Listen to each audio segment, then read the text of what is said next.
Hey guys, it's me, Colby here, and I'm going to tell you the difference between a Vortec engine and your regular old TBI engine. So the Vortec came in 1996 in newer vehicles. It replaced the old Chevy here with the throttle body injection. So you may asking me, what's the difference between these two engines? So I'll tell you. So right here I have a 95 Chevy pickup 4x4 Cheyenne. So they both have the 5-liter engine, which is the 305, and I'm just going to show you the different injections on these. So here, this is throttle body injection. This looks very similar to a carburetor. Same throttle setup. Got vacuum lines there in the front. And basically this is a carburetor. Fuel-injected carburetor to be exact. And this baby's got two big old injectors up here, as you can see, that spray right in these venturis. And this thing has sensors on it.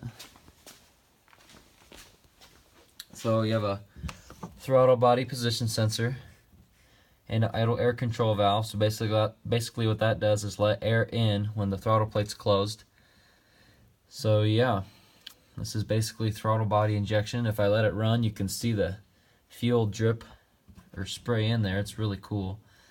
But it has one fuel line coming in the back of there. It goes up and divides it between these two injectors, which the computer will tell how much fuel to add, whatever, just by the different sensors on the engine. So, and this is a really good method of injecting fuel. Really simple. I mean, just like a carburetor, even takes the round style element like the carburetor did. But this engine only makes 175 horsepower. So what happened? And then this one makes 230 horsepower. So let's go see this one. This baby's a 97 Silverado 2-wheel drive. And here's the Vortec setup. I have it disassembled right now, but yep, Vortec. So basically when Chevy built the Vortec engine, that means it has Vortec cylinder heads on it. So if you talk to any guy that knows a little bit about motors, they'll tell you that the Vortec cast iron Vortec cylinder heads are probably one of the best cylinder heads Chevy ever made. And a lot of hot rodder guys are using them, and they're just really good heads. So on this system here, it's got like basically a cold air intake system here, which draws straight out of the fender like that one does, but it goes through a round element. It sucks it up through the mass airflow, down through here, and goes through the throttle body, which is right here. As you notice, there's no injectors on this.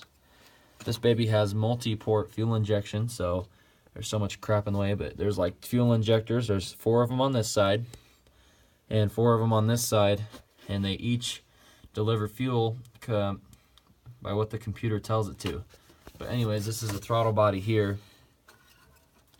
Opens and closes. It lets air in and out. It's got a throttle position sensor right here, so that way if I'm cruising like this, it'll say, oh, the throttle body is open this far, fuel should be squirted in this much. So, but with the multi-port fuel injection and the Vortec cylinder heads on this baby, this thing makes 230 horsepower, which is what the 350, which was the better engine, and that pickup back in the day made. So this baby gets around, which the 5.0 is a pretty bad motor, has a pretty bad reputation. But back in the 70s though, the 5.0 motor was basically a 262 block with a 350 crank in it. So it's got a long stroke but a little cylinder bore. So basically, back in the fuel crisis, they kind of wanted to get a bigger bang out of gasoline. So they just put a longer stroke on it. So every time it fired, it'd make a longer stroke. And it had enough, which gave it a little more torque than horsepower, which made your cars go. So it was pretty acceptable by GM. But these motors are really shot performance-wise. They're good running, but just because you can't really hop them up any, by the time you hop this one up to get to 300 horsepower, you could probably hop the Chevy 350 up to get to like 400 horsepower.